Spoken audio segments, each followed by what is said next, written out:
Hello student, welcome to my channel. So student, जैसा कि आपके BA second semester English literature की unit की मैं सारे यूनिट्स की वीडियो सीरियल वाइज अपलोड कर रही हूँ और आपके यूनिट 4 में जॉन डन है, एक पोएट हैं जिनकी एक पोएम आपको पढ़ना है आपके सिलेबस में, प्रेजेंस इन एब्सेंस, जिसको अभी मैंने कराया नहीं है बट करा दूंगी।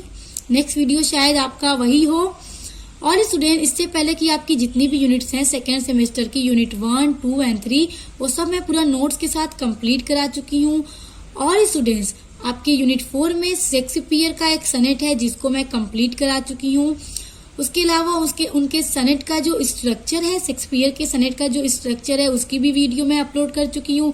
उनके सनेट की वीडियो अपलोड कर चुकी हूँ कि सनेट में वो क्या कह रहे हैं, उसकी समरी क्या है, वो भी मैं अपलोड कर चुकी हूँ। और स्टूडेंट, और आपकी सभी यूनिट्स को मैं complete कराऊंगी।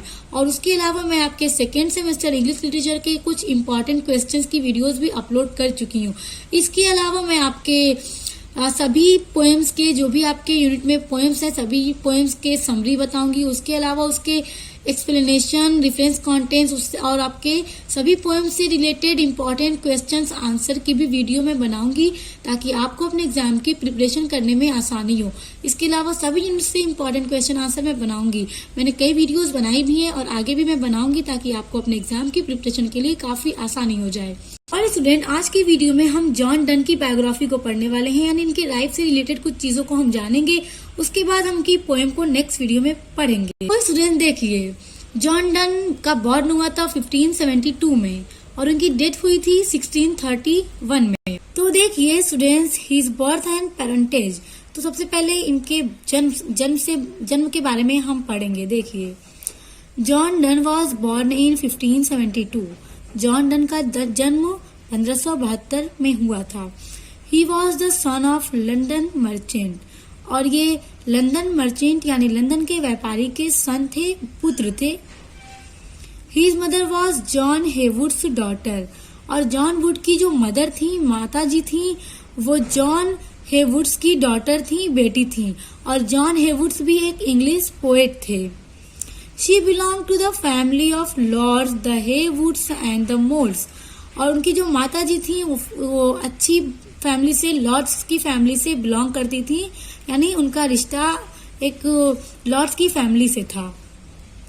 John Donne lost his father at the early age of 5। John Donne ने अपने पिता को, यानी अपनी अर्ली एज में ही, 5 साल की उम्र में ही उन्होंने अपने पिता को खो दिया था, यानी उनके पिता की डेथ हो गई थी। दूसरा पॉइंट है हिज एजुकेशन। तो अब हम जॉन डन की एजुकेशन यानी शिक्षा के बारे में देखेंगे। Having received his early education, उन्होंने अपनी अर्ली लाइफ में, अपनी शुरुआती जिंदगी में ही, यानी अभी बहुत छोटे थे तभी उन्होंने बहुत हैवी एजुकेशन यानी बहुत ज्यादा तालीम, बहुत ही ज्यादा उन्हें नॉलेज हो गई थी।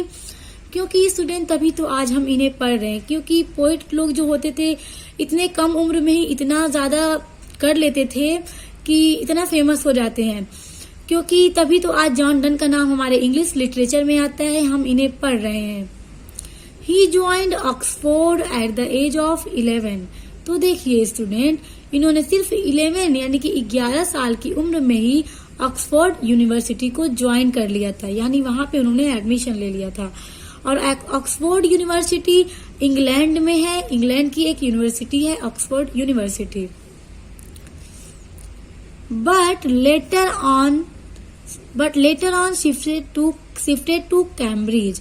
लेकिन बाद में जॉन डन कैम्ब्रिज यूनिवर्सिटी में शिफ्ट हो गए, यानी फिर बाद में उन्होंने वहां पे अपना एडमिशन ले लिया। और कैम्ब्रिज यूनिवर्सिटी भी लंदन की एक बहुत बड़ी यूनिवर्सिटी है। एट द एज ऑफ 20 यानी 20 साल की उम्र में, जब जॉन डन 20 साल के थे, he entered Lincoln's Inn, but his main interest was in verse instead of law books. तो 20 साल की उम्र में उन्होंने एंटर्ड यानी अपना एडमिशन ले लिया लिंकन्स इन यूनिवर्सिटी में। और ये किस तरह का यूनिवर्सिटी है स्टूडेंट? ये भी इंग्लैंड में ही है, और ये ना स्कूल ऑफ लॉ है, यानी जहाँ पे कानूनी पढ़ाई की जाती है। क्योंकि देखिए उनका इंटरेस्ट भी लॉ बुक्स में ही था, इसलिए उन्होंने बाद में वहां एडमिशन ले लिया।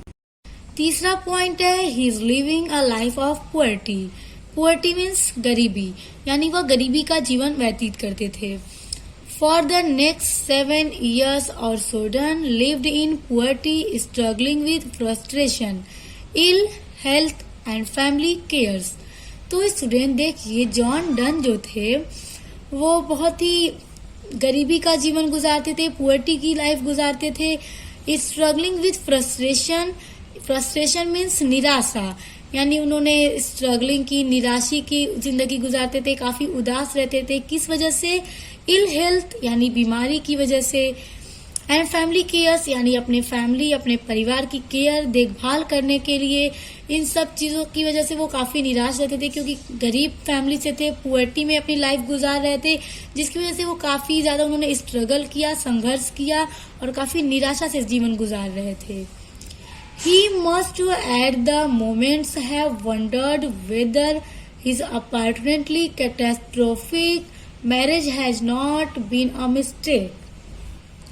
तो देखिए स्टूडेंट, उन्होंने उस समय सोचा कि जाहिर तौर पर विनाशकारी विवाह कोई गलती नहीं थी, यानी इनकी शादी हो गई थी और काफी गरीब थे, काफी प्रॉब्लम्स भी आ गई फैमिली में, क्योंकि जब भी शादी होती है तो जाहिर सी बात है फैमिली बढ़ जाती है और प्रॉब्लम्स आ जाती हैं गरीबी की वजह से। Done and his wife lived like poor people. Done थे यानी जो जॉन डन थे, और उनकी जो वाइफ थी वो रहते थे बिल्कुल गरीब लोगों की तरह, क्योंकि ये लोग भी गरीब थे।